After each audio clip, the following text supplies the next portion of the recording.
Hey guys, welcome to the YouTube channel of EJ Kudan.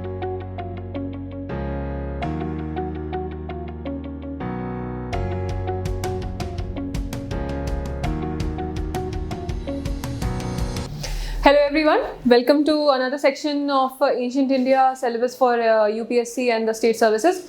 So today's lecture is a continuation of what we have been doing till now. This is the third part of our discussion on the religions of Buddhism and Jainism, and in today's lecture we'll try to talk a little about the influence of these two religions on the society and how these were accepted by the people, and what were the basic reasons for the decline of the two reform movements or religions that developed after the Vedic period. So as far as both these religions are concerned, we need to first of all सबसे पहले हमें इसमें ये सोचना है कि ये जो दो religions थे, बार बार मैंने पिछले वीडियोस में भी बोला कि ये दोनों religions जो थे ये उस स्ट्रैटा के लोगों ने लाए जो कि खुद प्रिविलेज सोसाइटी का पार्ट थे. देयरफॉर उनकी वॉइस जो थी वो सुनी जा सकती थी और एक्सेप्ट भी की जा सकती थी. साथ ही साथ लेकिन ये वो रिलीजन्स थे जिन्होंने उन चीज़ों को टारगेट किया या उन चीज़ों को वॉइस प्रोवाइड की, उन ग्रीवेंसेस को वॉइस प्रोवाइड की जो कि लोगों के अंदर आ चुकी थी बाय द टाइम लेटर वैदिक पीरियड में सोशल चेंजेस हो चुके थे. जैसे कि वर्ण सिस्टम जो था जिसके वजह से स्ट्रैटिफिकेशन सोसाइटी में हो रही थी वो बहुत ही स्ट्रिंजेंट होने लगा था. उसके अलावा लाइफ बहुत ज़्यादा लग्जरी बेस्ड हो चुकी थी जिसको कि लोग उतना ज़्यादा अप्रिशिएट नहीं कर रहे थे. सो अगर हम ऐसे देखें तो हमने इन रिलीजन्स के बारे में ये पढ़ा कि 6th सेंचुरी BC में अगर हम देखते हैं ये दोनों उसके लेटर हाफ में दोनों के दोनों रिलीजन्स आए. एरिया जहाँ पे ये आए हैं हमने देख लिए, लोकेशंस को देखते हुए हमें पता चल जाता है कि ऑलमोस्ट कंट्री के नॉर्दर्न और नॉर्थ ईस्टर्न साइड पर इनका कॉन्सेंट्रेशन था. हमने जहाँ जहाँ मेंशन किया बार बार हम बात कर रहे थे यूपी की, बिहार की और नेपाल की, तो ये वाला उसका मेजर एरिया था. अगर हम देखें जिस वक्त में ये दोनों रिलीजन आए हैं उस वक्त अगर देखा जाए कहा जाता है कि 62 डिफरेंट सेक्ट्स जो थे वो एग्जिस्ट करते थे हमारी कंट्री में. सो उसके बेसिस के ऊपर हम ये बता सकते हैं कि काफ़ी सारा नई नई आइडियोलॉजी या नई नई फिलोसफीज के आने का टाइम था ये, and these two were accepted more than any other thing जो कि उस टाइम पर आई थी. ओके, नाउ ये जो फेज़ था इसके आने के बारे में हमने डिस्कस किया था कि एक अनरेस्ट था लोगों के अंदर, जैसे कि जो वर्ण सिस्टम में डिवीजन हुआ था, यहाँ मैंने लिखा भी है, जो द्विज हुआ करते थे. द्विज का मतलब ट्वाइस बॉर्न, जो 3 कास्ट हुआ करती थी, अपर 3 कास्ट जो कि सेक्रेड थ्रेड पहना करती थी, उनके लाइफस्टाइल की वजह से जो बाकी लोग थे उनमें थोड़ा अनरेस्ट था. फिर even with in those caste उनको भी ग्रीवेंसेस थे from the ones who were higher above them. जैसे कि जो हमने थर्ड ग्रुप की बात की थी, Vaishyas, because they were the people who were doing agriculture, because they were the people who were doing trade and commerce, they had a lot of money, and then they were thinking that we are the people who are actually providing for everyone and still we are not getting any status or respect in return. तो एक grievance था. फिर क्षत्रियाज जो थे, they were the actual kings and they were the people who were protecting the others and they used to feel कि सब कुछ हम रन कर रहे हैं और everything is being taken away by the Brahmins. Then the people also had a feeling कि जो ब्राह्मण्स हैं for their livelihood define ही किया जा रहा था ब्राह्मण को as somebody who would suffice on alms and whatever gifts he would receive.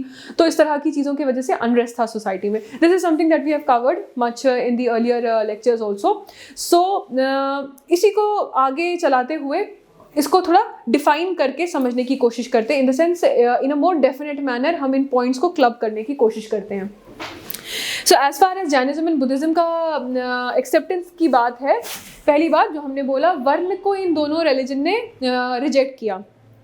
ये कल भी हमने लास्ट लेक्चर में भी पढ़ा था कि वर्ण सिस्टम को इन्होंने पूरी तरह से रिजेक्ट नहीं किया था, मगर जो उसके वजह से एंटी सोशल एलिमेंट सोसाइटी में एग्जिस्ट करते थे उसको वेहेमेंटली अपोज किया था. बुद्धिज्म ने बहुत ही ज़्यादा वर्ण को अपोज किया हर तरह से, लेकिन जैनिज्म ने बोला कि ठीक है वर्ना सिस्टम एग्जिस्ट, पीपल को हमने क्लासीफाई किया है, मगर जो उसकी वजह से हमने इनइक्वालिटी क्रिएट की है और जो हमने एंटी सोशल एलिमेंट्स किए हैं create, they have to be we have to like stop doing doing all those things. तो वो वाली चीज़ जो थी वहाँ से वो आई। इसकी वजह से क्या हुआ, लोगों के अंदर एक तरह का they got soften towards these ideas. दूसरा, इन दोनों रिलीजन्स के बारे में हम ये भी बोल सकते हैं कि ये फिलॉसफी टीच नहीं कर रहे थे, ये प्रैक्टिकल प्रॉब्लम को देख रहे थे। जैनिज्म, बुद्धिज्म दोनों सोसाइटी में जो उस टाइम पर इशू था मेन, कि स्ट्रैटिफिकेशन, इनइक्वालिटी और mistreatment of a few by the others and बहुत ही ज़्यादा gap between the rich and the poor, तो ये वाला जो चीज़ था, they were targeting that, therefore the people were developing an acceptance towards that। फिर उसके बाद हमने इनके जब फीचर्स पढ़े तो हमने देखा है कि ये नॉन वायलेंस प्रीच करते थे दोनों, अहिंसा। आज भी अहिंसा जो है वो हमारा एक प्राइमरी कल्चरल ट्रेट है। हमारी country is known as one that follows this trait, and because of this thing जो अहिंसा वाला कंसेप्ट आया, इसकी वजह से लोगों के अंदर एक रिलैक्सेशन आई। बिकॉज ये अहिंसा जो थी, इससे उनको ये लगा कि वायलेंस को अगर ये मना कर रहे हैं, देयरफॉर जो उस टाइम सोसाइटी में वायलेंस था उस चीज़ को ये निगेट कर रहे हैं। उस टाइम पर हमने बार बार बात की थी कि एक जो फॉर्म ऑफ वायलेंस था वो ये था कि कैटल को बहुत ज़्यादा किल किया जा रहा था for the sacrifices etcetera. Cattle killing को जो इन्होंने अपोज किया via the greater ideology of opposing violence in all the forms, वो इतना ज़्यादा हो चुकी थी कि इनफैक्ट उसकी एक एग्जांपल ये दी जाती है कि a human could be killed for killing a cattle. इतना ज़्यादा उस चीज़ का हो चुका था। ये उस तरह की चीज़ है कि एनिमल को प्रोटेक्ट करने के लिए चाहे आपको ह्यूमन की जान लेनी पड़े, बट इतना ज़्यादा लोगों के लिए सिग्निफिकेंट था उस टाइम पर cattle, that people were actually accepting this thing कि we have to protect this particular thing, because पूरा उनका लाइवलीहुड, पूरा उनका लाइफ जो था वो कैटल के ऊपर डिपेंड कर रहा था। So non violence became a good selling point for the voice for such reforms और या फिर reform movements at that point of time. फिर उसके बाद हमने बार बार बोला था कि एक नॉस्टैल्जिया था लोगों के अंदर प्यूरिटैनिक लाइफ की तरफ जाने का, कि हमें सिंपल लाइफ जीनी चाहिए और ज़्यादा complicated luxurious materialistic life they were not appreciating. तो ये जब आइडिया जैनिज्म बुद्धिज्म दोनों ने बोला, इन्होंने बोला कि आप वेल्थ को कलेक्ट मत करो, अपनी ज़्यादा प्राइवेट प्रॉपर्टी को इकट्ठा मत करो। इवन तो इन्होंने ऐसे नहीं किया कि प्राइवेट प्रॉपर्टी को अपोज करने लगते कि सारा का सारा दे दो, दूसरों को दे दो, बट इनने कंटिन्यूसली ये बोला कि पोजेशन जो है, चीज़ों को इकट्ठा करना, होर्डिंग करना गलत है। लाइफ का मोटिव कुछ और है, होर्ड करने से आपको कुछ नहीं मिलेगा। दैट वाज द आइडियोलॉजी जो प्रोपोगेट की गई। उसके वजह से लोगों को ये लगा कि जो लग्जरी और जो ये एक वहाँ पे सिस्टम चल रहा था उसको ये डायरेक्टली टारगेट करता है। ठीक है, उसके बाद फिर आ जाते हैं कि इतना इसका एक्सेप्टेंस हो चुका था कि हमने कुछ एग्जाम्पल्स देखी हैं, जैसे कि मर्चेंट्स के ग्रुप्स जो होते थे उनमें हमने देखा, जिनको कि हम सेठी बोलते हैं, ये जो सेठीज थे, इन्होंने इवन जो बुद्धा थे, गौतम बुद्धा, और जो इनके जो साथ में मंक्स एट्सेट्रा थे, उनको इवन गिफ्ट्स एट्सेट्रा देने भी शुरू किए, because they wanted this idea या फिर this ideology of having a simpler life और डिवीजन नहीं होना, सबको रिस्पेक्ट देना, इक्वालिटेरियन होना, ताकि वो प्रोपोगेट हो सके। उसके साथ साथ में हमने देखा था, हमने बात की थी जब वैदिक एरा की, तो हम कहते थे कि वो ऐसा टाइम था जिस टाइम पर कोई सिस्टम ऑफ जस्टिस नहीं था, in the sense there was no officer जो कि असाइंड होता फॉर डूइंग जस्टिस, जैसे कि कोर्ट ऑफ लॉ या इस तरह की चीज़ नहीं होती थी। लेकिन हम बोलते थे कि इसका मतलब ये नहीं था कि वहाँ पे क्राइम नहीं था, देयर वाज क्राइम। वहाँ पे थेफ्ट होते थे और बर्गलरी होती थी। कैटल थेफ्ट एक बहुत ही मेजर काइंड ऑफ बर्गलरी हुआ करती थी। तो फिर इसमें हमने देखा कि जो ये दोनों रिलीजन आए, इन दोनों ने वेहमेंटली अपोज किया स्टीलिंग को। इनके बेसिक कोड ऑफ कंडक्ट में ही हमने बार बार मेंशन किया कि दे यूज्ड टू टेल कि नो मैटर व्हाट, आपको चोरियां नहीं करनी है, झूठ नहीं बोलना है। तो बिकॉज ऑफ दिस एक इनका एक पीसफुल सा, बिकॉज ऑफ नॉन वायलेंस, और एक मॉरल वाइज हायर मॉरल्स वाला एक पिक्चर इनका बना, you know that these religions they have a higher moral value. तो ये वाली चीज़ जब लोगों के अंदर फैली तो ऑब्वियसली इसका एक्सेप्टेंस बढ़ता गया। उसके बाद फिर एक और चीज़ जो हमने पहले भी बात की है और फिर से हम रिपीट करेंगे कि ये दोनों रिलीजन बात किया करते थे for spreading love rather than hatred amongst the people. तो जो ये वाली चीज़ थी, इसकी वजह से ये होता था कि सब अगर इस तरह की बात तभी होगी जब हम सबको बराबर समझेंगे। सो ये चीज़ प्रोपोगेट की गई। ये सारी बातें करते हुए हमें ये भी याद रखना चाहिए कि लार्ज मास ऑफ पीपल जिनकी वॉइस थोड़ा बहुत मैटर करती भी थी, वो हमेशा कौन थे? जो थर्ड ग्रेड पे पीपल थे, जो थर्ड रैंक थी कास्ट की। ओके, जो फोर्थ वाले थे वो हम बात करते हैं कि काफ़ी आगे चल करके वो ऐड किए गए, उनकी एग्जिस्टेंस को दूसरी तरह से लिया गया। अदरवाइज जो शूद्रास थे, अभी इसके और फीचर्स जब पढ़ेंगे तो हमें पता चलता जाएगा कि शूद्रास की वॉइस को अभी भी it was not being that vocal. उनके राइट्स को लेकर के बस इतना ही था कि हर ह्यूमन बींग्स के बीच में इक्वालिटी होनी चाहिए, लेकिन they were not specifically fighting for the, हमें आज की तरह से नहीं सोचना चाहिए कि specifically there was a fight for the right of the Shudras, ऐसा नहीं था, वो अभी पता चलता जाएगा। But all in all one can say that they were actually trying to have an egalitarian society, वर्ण सिस्टम के रहते हुए भी इक्वालिटी मेंटेन करना, लेकिन कंप्लीटली सोशल स्ट्रक्चर जो था उस सोसाइटी का उसको ब्रेक नहीं कर रहे थे। ऐसा नहीं था कि they were completely antagonistic to the existing system, rather they wanted to bring about reforms in the existing system. Okay, इसके अलावा एक जो इम्पॉर्टेंट पॉइंट हमने स्टार्टिंग से ही बोला है वो ये कि इन लोगों ने जब शुरू की अपने, जब ये दोनों रिलीजन्स जब आए हैं एग्जिस्टेंस में, तो जो इनका लिटरेचर लिखा गया वो संस्कृत में नहीं लिखा गया। सो उसके वजह से आम लोगों के लिए it was easy to understand, और जब कोई आकर के आपको सरमन देगा या फिर कोई इस तरह से बात करेगा, समझ लीजिए कोई लेक्चर कहीं पर हो रहा है और वो आपकी अपनी लैंग्वेज में हो रहा है, it was easier to understand for the common man. तो संस्कृत जो थी वो नहीं उतनी ज़्यादा हो रही थी। जैसे कि ये हम समझ सकते हैं, जैसे कि कालिदासा ने एक प्ले लिखा था, उसका नाम था मालविका अग्निमित्रम। उसके बारे में कहा जाता है कि जो उसमें रिच क्लास दिखाई है, रूलिंग क्लास, वो आपस में बात करते हैं संस्कृत में, और जो बाकी लोग हैं वो करते हैं आपस में बात प्राकृत में। तो ये जो इस तरह की चीज़ें हैं ये बताती है हमें कि सोसाइटी में जो आम आदमी था, तो all those people they use to talk to each other in Prakrit only. तो इन लोगों ने वही आम लैंग्वेज अपनाई, जैसे हमने बुद्धिज्म के बारे में बोला कि सारा टेक्स्ट इनका स्टार्टिंग में पाली में लिखा गया। So that thing also help them out. Now, as far as these two religions are concerned, हम अच्छा एक चीज़ हमें याद रखनी चाहिए, वो होता है गॉड के बारे में इन्होंने क्या बोला। गॉड के बारे में हम ये कहते हैं कि बुद्धिज्म ने बात वो कुछ खास नहीं की, कमेंट ही नहीं किया और छोड़ दिया उस चीज़ को एक तरह से कि बात ही क्यों करनी है इसके बारे में, let us talk about the problems जो हैं, क्योंकि हम रिफॉर्म करना चाहते हैं सोसाइटी को। जैनिज्म के बारे में हमने क्या बोला कि जैनिज्म का अगर इन जनरल हम देखें कहीं पर भी, जैसे मैंने कल भी बताया था, तो लिखा होता है कि it did not believe in the existence of God. मगर अगर हम इसको डिटेल में समझने की कोशिश करें तो ये है कि गॉड के बारे में जैनिज्म ने ये कहा कि ठीक है एग्जिस्ट करता है, लेकिन it is after Jinnah.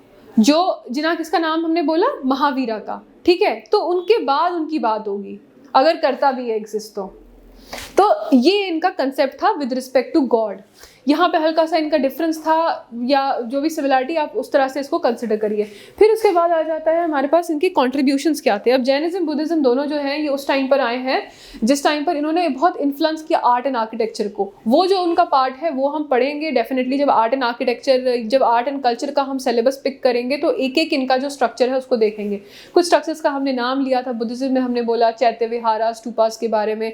Jainism के Jain temples are considered to be one of the most beautiful temples. और तो इस तरह की जो भी वो फीचर्स हैं, क्या बनाया जाता था, मार्बल का क्यों बनाया जाता था, क्या सिस्टम था, all that we will study. उसके अलावा के जो हमारे कॉन्ट्रीब्यूशंस हैं उनको हम एक नज़र देते हैं। पहली चीज़ तो ये थी कि अगर हम स्पेसिफिकली जैनिज्म के अकॉर्डिंग चलें कि पहली बार किसी ने अपोज करना शुरू कर दिया वर्ण सिस्टम को। अभी हमने फर्स्ट क्यों लिखा, कोई बोलेगा कि बुद्धिज्म भी तो साथ साथ में कर रहा था, लेकिन हमने देखा 540 BC and 563 BC। 540 BC for Vardhaman Mahavira, तो पहले वाली बात हो गई। He also passed away before Gautam Buddha. तो अभी जो जैनिज्म है इन्होंने वेहेमेंटली अपोज करना शुरू किया the inequalities that were created by the वर्ण। उसके बाद हमने लैंग्वेज की बात की कि संस्कृत यूज़ नहीं करते थे, एक्सेप्टेंस ज़्यादा था। उसमें हम देखते हैं कि जैसे लैंग्वेज बार बार बोल रहे हैं, प्राकृत यूज की गई जब बातें करनी थी। जब लिटरेचर लिखना था तो वो लिखा गया अर्ध मगधी में। अभी जो अर्ध मगधी थी, ये सारा कहाँ पे हो रहा है? मैंने बोला नॉर्थ ईस्ट में हो रहा है, वहाँ पे मेजर एम्पायर कौन सी है? मगधा है, ठीक है। तो अर्ध मगधी उसी एरिया की लैंग्वेज का नाम आप देखिए। इससे हमें देखा कि जब हमने लिटरेचर लिखा है अर्ध मगधी में तो उससे हमें और भी ज़्यादा लैंग्वेजेस निकलती हुई दिखी हैं। जैसे कि एक लैंग्वेज थी शौरासेनी, इससे इवेंचुअली निकली मराठी। सो इस तरह का हमने डेवलपमेंट होते देखा उस टाइम पर। अब आप देखेंगे कि ये वो फेज़ आ गया है जिसको हम आज के मॉडर्न टाइम तक से डायरेक्टली कनेक्ट कर रहे हैं। फिर आ जाता है अपभ्रंशा, इसमें भी लिखा गया और लिखने के बाद इसके लिए, इस लैंग्वेज के लिए ग्रामर भी डिज़ाइन किया गया और फिर वो eventually obviously it led to the development, further development of literature over the whole country. फिर बहुत सारी चीज़ें और भी हुई, जैसे कि एपिक्स लिखे गए, ड्रामा लिखे गए। जब लैंग्वेज इंप्रूव हो चुकी है, जब लिटरेचर इतना हाइट पे है, हमने देखा था इनकी काउंसिल्स भी हुआ करती थी, इन्होंने अपना लिटरेचर लिखा, जैसे कि हमने 12 अंगास के बारे में बात की है। Therefore there was quite a rise in the literary work as well. And then finally art and architecture, तो इनका most definitely one of the most well known art and architectures of the world के अंदर count किया जाता है। इसी तरह से अगर हम बुद्धिज़्म की बात करें तो जहाँ तक इसमें मैंने कनाडा भी लिखा है। कनाडा मैंने इस वजह से लिखा है कि Canada language actually develop because of the development of these, जो हमने बात की लोकल वर्नाक्यूलर वाली लैंग्वेजेस थी। अब फिर आ जाते हैं हम बात करने के लिए बुद्धिज़्म की। वो सारे उस तरह की जो कॉमन से डेवलपमेंट्स हैं वो यहाँ पर भी अप्लाई होते हैं। हमने देखा कि इन लोगों ने भी स्टार्टिंग में पाली में लिखा था, बाद में जो तबाही हुई है वो हुई है क्योंकि इन्होंने वापस से संस्कृत यूज़ करनी शुरू की थी। आगे हम देखेंगे जब डिक्लाइन पढ़ेंगे। फिलहाल कंट्रीब्यूशन के ऊपर कॉन्सेंट्रेट करते हुए सबसे पहले बुद्धा का एक्सेप्टेंस ये था कि बुद्धा ने सीधे बोला कि जो पावर्टी है वो हमने बात की थी दुख वाली, सौरो वाली। तो सौरो कैसे था? हमने कहा था डिज़ायर की वजह से। वहीं उसी के साथ में रिलेटेड इन्होंने ये बोला कि पावर्टी जो है दैट ब्रीड्स हेट्रेड। देयरफॉर हमें क्या करना चाहिए? हमें क्रिएट करनी चाहिए इजालिटेरियन सोसाइटी। कैसे? हमें लोगों को वेजेस देने चाहिए, हमें ग्रेन्स देनी चाहिए लोगों को खाने के लिए ताकि लोगों को भुखमरी ना हो। तो इस तरह से जब वेल्थ का डिविजन होगा अमंग्स द पीपल तो eventually poverty will get eliminated. जो एलियनेशन होगा लोगों का, जो एलिवेशन होगा लोगों का आउट ऑफ पावर्टी, उस पावर्टी एलिवेशन के लिए उन्होंने ये मेथड्स हमें बताए कि we should allow the distribution of wealth among the people and the people should not hoard. तो ये एक तरह का ये था कि इकोनॉमी जो थी, इकोनॉमिक पोजीशन जो थी लोगों की, उसको बेहतर करें। Eventually that will lead to the betterment of the social life of the people as well. उसके बाद फिर हम देखते हैं लेकिन कि इन लोगों ने कुछ ऐसे पॉइंट्स बोले जिससे लोगों को होपफुलनेस आई। जैसे कि एक बोला गया कि दोनों, चाहे जैनिज्म की बात हो बुद्धिज्म की बात हो, दोनों ने रीबर्थ को माना है। उसके लिए बुद्धिज्म क्या बोल रहा है कि जो मंक्स हैं उनको आर्म्स दो, एज एन लाइक जो मंक्स हैं उनको आप, जो भिक्षु आएंगे उनको भिक्षा दो।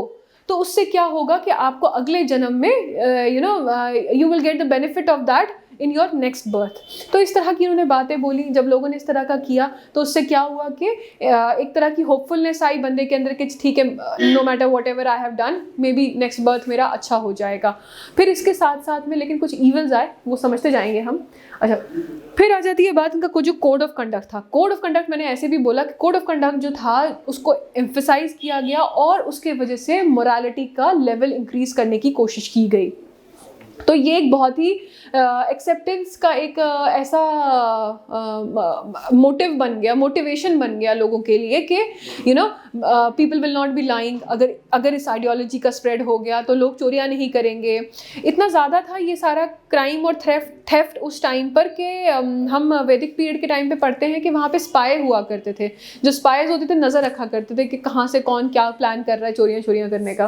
फिर उसके बाद आ जाता है कि बहुत सारी इन्होंने और भी चीज़ें की। हमने बोला था नॉस्टैल्जिया था लोगों को कि जैसे कि नहीं चाहते थे कि लग्जरियस लाइफ जी जाए और इस तरह की चीज़ें। तो इन लोगों ने क्या किया, इनने रेस्ट्रिक्शंस लगाए कि बहुत ही ज़्यादा अच्छा फूड खाने की ज़रूरत नहीं है, बहुत ही ज़्यादा लग्जरियस ड्रेसिंग करने की ज़रूरत नहीं है। तो इन सब चीज़ों ने लाइफ को सिंपलर बनाने की कोशिश की। उसकी वजह से ये हो गया कि लोगों को लगा कि हम we are again going toward the puritanic system.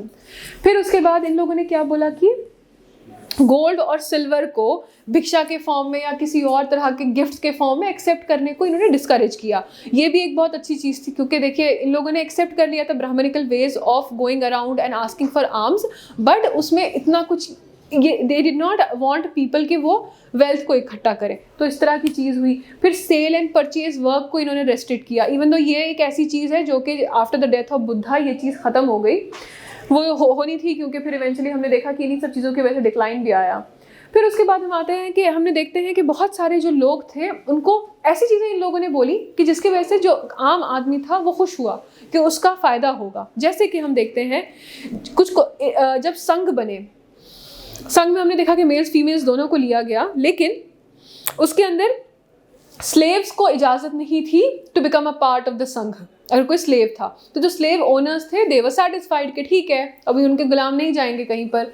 दूसरी चीज़ जो हो गई वो ये कि अगर किसी के ऊपर लोन होता, किसने लोन लिया और उसने रिटर्न नहीं किया, तो जो डेटर है उसको बोला गया कि जब तक तुम रिटर्न नहीं करते हो अपना पैसा तब तक you will not be able to be a part of the sangha.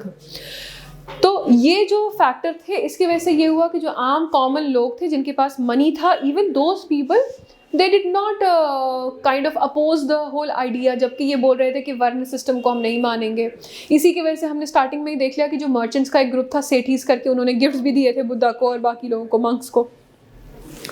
तो ये इस तरह से इनका एक्सेप्टेंस भी बढ़ता गया। उसके बाद ये हो गया कि दे also talked about renouncing the world and they also criticized the greed of the Brahmins। जो उस टाइम पे ब्राह्मण लोग ग्रीड दिखा रहे थे, क्या ग्रीड दिखा रहे थे कि कैटल उनको गिफ्ट में दी जाती थी, फीमेल्स दे दी जाती थी, फिर गोल्ड एंड सिल्वर भी दिया जाता था। तो वो जो ग्रीड थी उस सारे को अपोज किया इन लोगों ने। लेकिन इसके साथ में ही अब फिर हम देखते हैं कि इन्होंने किस तरह से अपना सिस्टम चलाया। डिस्पाइट द थिंग कि ये ब्राह्मण सिस्टम को अपोज कर रहे थे, लेकिन इनका जो अपना लाइफस्टाइल था उसमें काफ़ी सारे, हम बार बार बोलते हैं कि ब्राह्मणिकल आइडियाज़ थे, जैसे कि ब्राह्मण आर्म्स मांगते थे, यहाँ वहाँ जाते थे फॉर गेटिंग थिंग्स। वही चीज़ इनका भी था कि ये जाते थे और भिक्षा मांगा करते थे। तो कुछ इस तरह की टीचिंग्स और कुछ इस तरह का मेथड था कि जो कॉमन लोग थे, हमने हमेशा बोला है कॉमन लोग हम ज़्यादातर एसोसिएट करते हैं mass of people third one के साथ, दे वर नॉट अपोजिंग देम। जो विच थे they were not opposing them. फिर आ जाता है कि इन लोगों ने बात की सैल्वेशन की। हाँ, उसके बाद फिर इन लोगों ने बात की कि जो संघ है वो ओपन टू ऑल है, स्लेव्स वाली बात हटा दीजिए और डेटर्स वाली बात हटा दीजिए, otherwise it was open to all. इन लोगों ने जेंडर का भी नहीं किया और कास्ट और क्लास का कोई डिफ्रेंसिएशन नहीं किया। फिर आ जाता है इन लोगों ने देखा, जो इन लोगों ने आइडियाज़ दिए, हमने पहले ही देखा कि नॉन वायलेंस एट्सेट्रा के जो आइडियाज़ दिए, उसकी वजह से हुआ क्या, कैटल का वेल्थ इनका इंक्रीज होने लगा पूरे एरिया का। जब कैटल वेल्थ इंक्रीज होने लगा, सारा अनरेस्ट ही एक्चुअली कैटल वेल्थ की वजह से हो रहा था। जब कैटल वेल्थ इंक्रीज होने लगा तो people were already feeling quite satisfied about this thing कि ठीक है, because of the idea of non violence cattle बच रही है एंड हेंस हमारा ट्रेड एंड कॉमर्स भी बढ़ रहा है, एग्रीकल्चर में हमें हेल्प हो रही है, इस तरह की बातें होने लगी। इसमें एक चीज़ याद कर सकते हैं, वर्ड याद कर सकते हैं, एक वर्ड है सुत्ता निपाता। तो जो ये वर्ड है इसका मतलब क्या था कि जो काऊ है, cow is the giver of food, happiness and beauty. आनंद देती है, ये हमें जो अन्न होता है तो अन्नदा, अन्न देने वाली अन्नदा। फिर उसके बाद आ जाता है कि इसने हमें सुख दिया और वनवदा। फिर आ जाते हैं हमारे पास एक और इसका फीचर जिसके वजह से people were accepting it more, वो ये कि इसके वजह because of the spread of Buddhism एक अवेयरनेस लोगों के अंदर आई।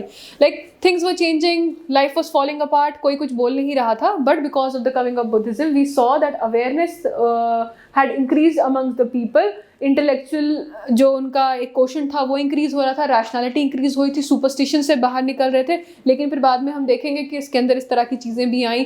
फिर एक पूरा स्पिरिट्स को लेकर के इनका एक पूरा सेक्ट बन गया जो हम देखते हैं वज्रयाना के फॉर्म में। तो खैर, बट स्टिल जब ये आया था, जिस टाइम पर गौतम बुद्धा खुद थे और जो मंक्स स्टार्टिंग वाले थे, उसके टाइम पर इस तरह की चीज़ें हमने होते हुए देखी। फिर एक मेजर कॉन्ट्रीब्यूशन ये था कि मोनास्ट्रीज जो थी वो they became the centre of learning. Even इतना ज़्यादा कि हम देखते हैं बहुत सारे फॉरेन ट्रैवलर्स जो थे वो आए, स्पेसिफिकली आया करते थे नालंदा में एजुकेशन लेने के लिए। फिर इस तरह की और भी कुछ थी, जैसे कि विक्रमशिला के बारे में बात करते हैं, फिर वल्लभी में भी बनी थी, उसके बारे में भी बात होती है। अदर देन दिस हम देखते हैं कि लाइक एवरी अदर रिलीजन हमने देखा कि जो आर्ट एंड आर्किटेक्चर है उसमें बुद्धिज़्म रिफ्लेक्ट हुआ।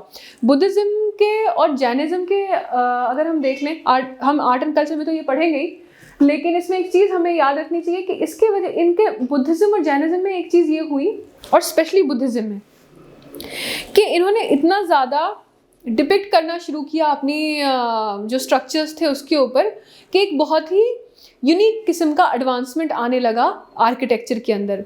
और इसके अंदर हमने एक दो चीज़ें और भी देखी कि जब हम इसके स्कल्पचर्स देखेंगे या आर्किटेक्चरल फीचर्स देखेंगे, तो हम जिस एरिया में होंगे उस एरिया की बिल्कुल उसके ऊपर जिसको कहते हैं कि छाप पड़ी होती है, वो चीज़ दिखेगी। जैसे कि अगर हम देखेंगे नॉर्थ वेस्ट में गंधारा वाले साइड में, वहाँ हम देखेंगे कि अलग ही तरह के डोसाइल से फीचर बनाए जाते थे, और आंखें आधी बंद होती थी, और जो बाल थे वो उस तरह के होते थे जैसे कि ग्रीक हम स्टैचूज़ में देखते हैं। फिर जब हम आ जाते हैं कि थोड़ा सा हम यूपी वाले साइड और नॉर्थ ईस्ट वाले साइड, वहाँ हम देखेंगे कि स्टाउट सी बॉडी बनाई गई होगी, और फीचर्स थोड़े अलग से हो जाएंगे। आप रिलेट कर सकते हो कि जो नॉर्थ वेस्ट में इन्होंने बनाया, जैसे गौतम बुद्धा को डिपिक्ट किया, बॉडी फिजिक उस तरह की दिखाई है जिस तरह के हम इमेजिन करते हैं नॉर्थ वेस्ट के लोग दिखते हैं।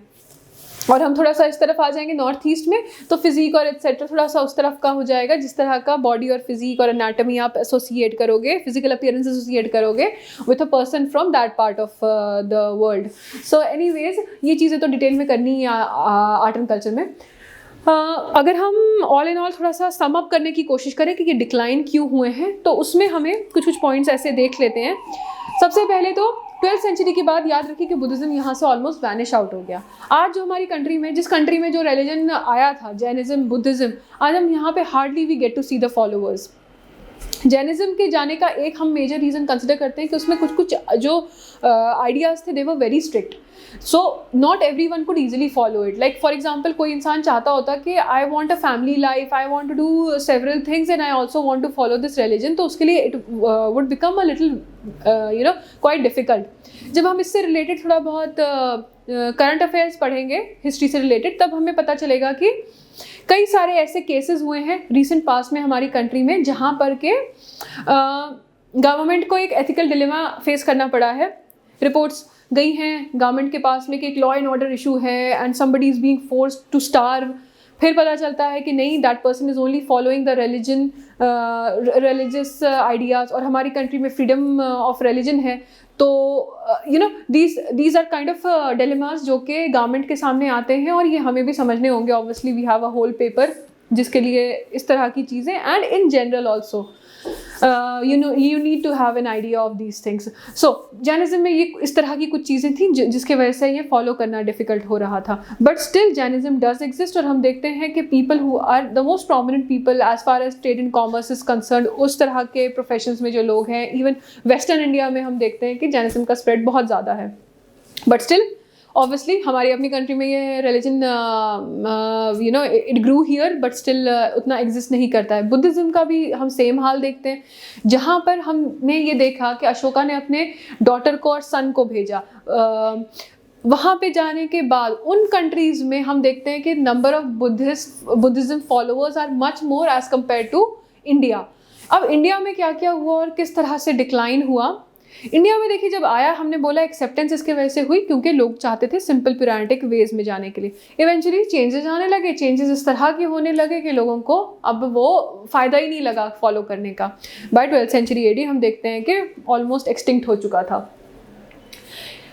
एक अलग सा यूनिक सा रीज़न उसके साथ एसोसिएट करने वाला है कि ब्राह्मणिज्म जो था उसने अपने अंदर रिफॉर्म्स लाने शुरू किया। जैसे क्या क्या, कैटल जो थी उसको मतलब जो किलिंग थी उसको कम कर दिया, जो फीमेल्स थी और जो शूद्रास थे, अब बोला गया कि these people can also go to heaven. ठीक है, काफ़ी सारे जो इनके ऊपर रेस्ट्रिक्शंस थे वो हटा दिए गए।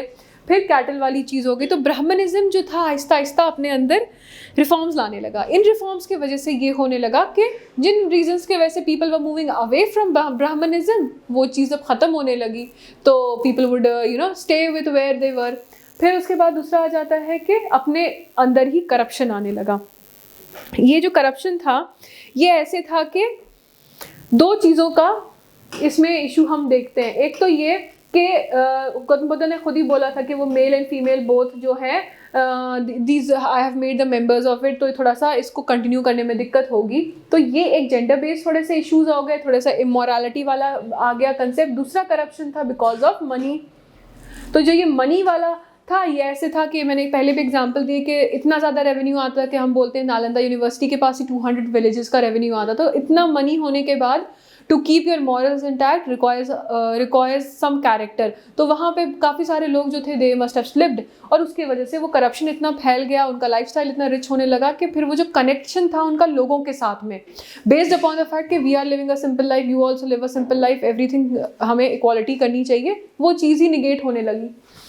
फिर आ जाता है बात होती है कि जो मंक्स थे, अब ये इसी पॉइंट का आप एक्सटेंशन समझिए कि जो मंक्स थे now they started cutting themselves of from the common man. क्योंकि कॉमन मैन क्या था, कॉमन मैन अभी भी सिंपल लाइफ की तरफ ही भाग रहा था, अभी भी उसके पास उतनी ही रिसोर्सेज थी, बट मंक्स जो थे they were getting rich day by day. तो कहीं ना कहीं वो एक गैप आने लगा, क्लास गैप हुआ। क्लास गैप के साथ साथ में कुछ और चेंजेस आए रिलीजन के अंदर। जब हमने स्पेसिफिकली टाइप्स ऑफ बुद्धिज्म पढ़े, हमने देखा लेसर व्हील ग्रेटर व्हील। जब हमने ग्रेटर व्हील की बात की, हमने कहा आइडल वर्शिप आ गई। आइडल वर्शिप जो थी ये वो चीज़ थी जो कि बुद्धिज्म के अपने आइडियाज़ के अकॉर्डिंग नहीं थी। बुद्धिज्म का अगर हम देखेंगे हिनायाना वाला टाइम, तो गौतम बुद्धा के आइडल्स बनाने की कोई बात नहीं होती है। लेकिन जब हम चाइनीज़ ट्रैवलर्स के बारे में देखते हैं, वो आए, वो नालंदा यूनिवर्सिटी गए एट्सेट्रा, तो बहुत सारे उनकी जब हम स्टोरीज पढ़ते हैं, जब आप न्यू एनसीईआरटी पढ़ेंगे उसमें काफ़ी कुछ दिया हुआ है कि वो कितने सारे अपने साथ में आइडल्स उठा के ले गए थे, कुछ गुम गए रास्ते में, कुछ मैन्युस्क्रिप्ट गुम गई रास्ते में। तो इस तरह की चीज़ें, इस तरह की कहानियाँ मिलती हैं हमें पढ़ने के लिए। हमें पता चलता है कि आइडल्स का यूजेज बहुत ज़्यादा हो चुका था। लेकिन जब ये आया था, जब ये रिलीजन आए थे, तब तो ये इसके अगेंस्ट थे, तो ये एक तरह का करप्शन ही था। फिर उसके बाद आ जाता है हमारे पास, तो चेंज हुआ है एक्चुअली यहाँ पे रॉयल ग्रांट्स। इसके बारे में तो हमने बहुत ही बात कर ली है। हम देख ही रहे हैं कि पूरी पूरी मोनास्ट्रीज जो थी उनको किंग्स जो थे वो फंड कर रहे थे और बना के दे रहे थे। फिर हमने वज्रयाना के बारे में बात की कि आया, इसके वजह से क्या हुआ कि नेचर चेंज हुआ, क्योंकि इससे पहले हमने स्पिरिट्स और स्पिरिचुअल चीज़ें और सुपरस्टिशंस के बारे में बात नहीं की थी, लेकिन अब वो सारी चीज़ें इसका एक ब्रांच बन करके आ गई।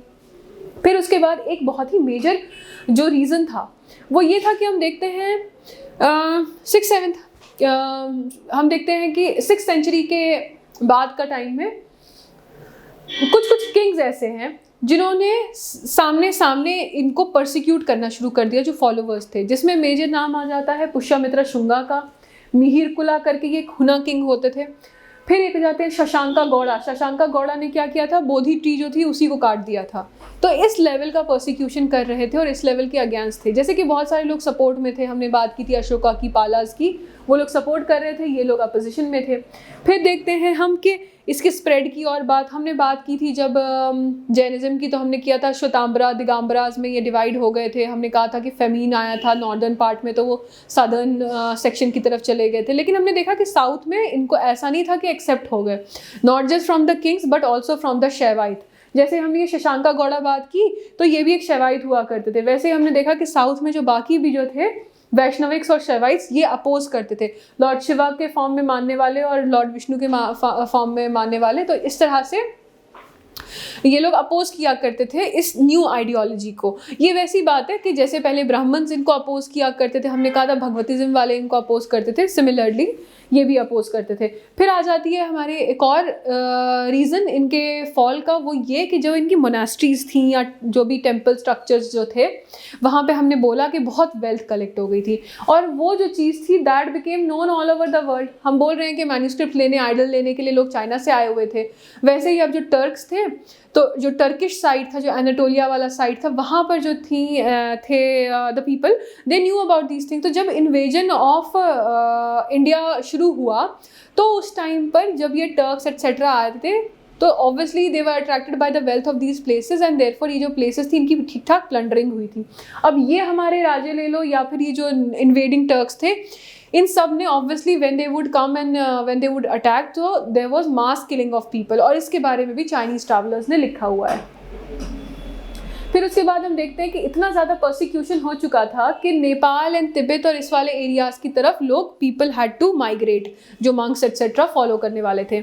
इस सारे से हमें इतना पता चलता है कि ये जो बुद्धिज़्म और जैनिज़्म का था, जब जैनिज़्म एंड बुद्धिज़्म आया है, तो दे वर अगेंस्ट द वैदिक आइडियाज जो हमारी सोसाइटी में प्रिवेलिंग थे, उसके जो ईवल्स थे उनको अपोज करने के लिए आया। एक्सेप्टेंस इसके वजह से हुई क्योंकि इट सफाइज्ड ऑल दोज हम बोल सकते हैं latent desires of the people, like the desire to go back to a simpler world जहाँ पे इक्वालिटी ज़्यादा होती। But eventually itself decline because it could not it could not keep itself away from the luxuries of the world। और ऐसा हुआ कि जो चीज़ें इन्होंने अपोज की थी, जैसे कि क्लास वाला सिस्टम अपोज किया था, वर्ण सिस्टम को क्यों अपोज किया था? क्योंकि इन्होंने बोला था कि ग्रुप्स में हमें डिवाइड नहीं करना, सर्टिफिकेशन नहीं करनी है। इवेंचुअली आ गया वहाँ पे जब when they had the money people started differentiating themselves from the poorer common man, वो हो जाता है। फिर उसके बाद इन लोगों ने अपोज किया था कुछ और बेसिक चीज़ों को, जैसे कि आइडल वर्शिप में इनके बारे में इन लोगों ने बात नहीं की थी, वो चीज़ वापस आ गई, करप्शन आ गया इन लोगों के अंदर, and eventually that led to the vanishing away of the spread of this idea. Obviously अभी भी ये दोनों religions as few of the major religions of the world exist करते हैं, but from the land where they actually emerged वहाँ पर इनके followers का count काफ़ी कम है। So this was about Buddhism and Jainism. So thank you very much and we'll meet with the next topic next time.